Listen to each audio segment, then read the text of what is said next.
How's it going, everyone? Today I'm going to be talking about floating plants. In my opinion, floating plants are underused and underappreciated in planted tanks, and hopefully once you've seen this you'll consider getting some yourself. Floating plants have great benefits to your tank. They'll remove nitrates and phosphates from the water, which is what they primarily feed on. They'll give shade to plants in your tank that prefer that little bit of shade rather than bright light. They will help oxygenate your water, and to be honest, I think they look really good with an open top tank. The first one I'm going to talk about is Frogbit. It's got very large leaves, one of the larger floating plants you can get. The leaves themselves are quite thick. They've got like these air cells underneath which help it to float, and it has one of the longer root structures of floating plants, more suited for the deeper tank rather than the small shallow tanks. It spreads by way of runners, which I'll try and hook this one up so you can see it. There's a runner there. It does spread quite fast, and eventually the runners will break off, make new plants of their own, and they'll keep spreading. What I'll do, and I'll put that back in the tank and I will show you the root structure of that soon. The next one I want to talk about is water lettuce. This grows in a spiral pattern, and again it's one of the larger floating plants. It's a very thin leaf plant, and it's got like very tiny hairs on the surface of the leaves.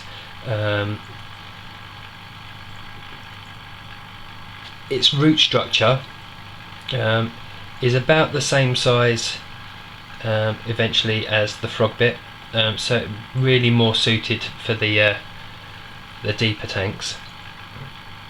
Again, this spreads by way of runners. You can see a larger plant coming off there, and there's a small one coming off just here. The root structure itself gets a little bit wider than the Frogbit. It tends to bush up a little bit, but a very beautiful plant. As I say, very fast spreading, so you do need to keep it in check. This is regarded as a weed in many parts of America, and there's a bit of a problem with it overtaking the water surface on lakes and streams and that sort of thing, and they're trying to reduce the amount of spread using, I think, some kind of weevil. The larvae eat into the plant, so you do have to be really careful when disposing of these. Don't just go chucking them into any stream. Try to shred them up and you put them in your compost, if anything. I'll put that back in the tank now, and then I'll show you the root structure of that soon. The next one I want to talk about is this little beauty. This is very fast spreading, a lot faster than the others in my opinion, and this is Salvinia Natans. It's classed as a fern, I believe, just due to the way that it spreads. It tends to grow and spread in a straight line, and then what happens is the parts get broken apart, and then they'll just carry on spreading and spreading. Again, this is about medium size. I mean, the leaves will get probably maybe double the size of that. Again, they're covered in very fine hairs. I don't know if the camera's picking it up. These aren't really suitable for tanks with hang-on filters, because as soon as you get some of this going underneath the water that drops into the tank, it tends to push them under the surface, and then gets tangled up in your plants, and then they just rot. This is more suited if you've got an internal filter,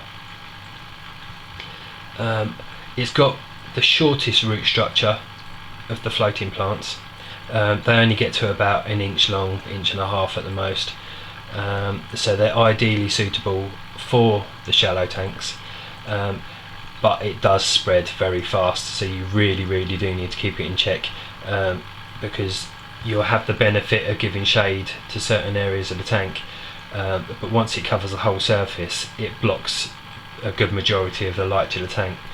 So obviously the light doesn't penetrate to the bottom, so just keep it in check. Again, I'll put these in and I'll show you a close-up of the root structures.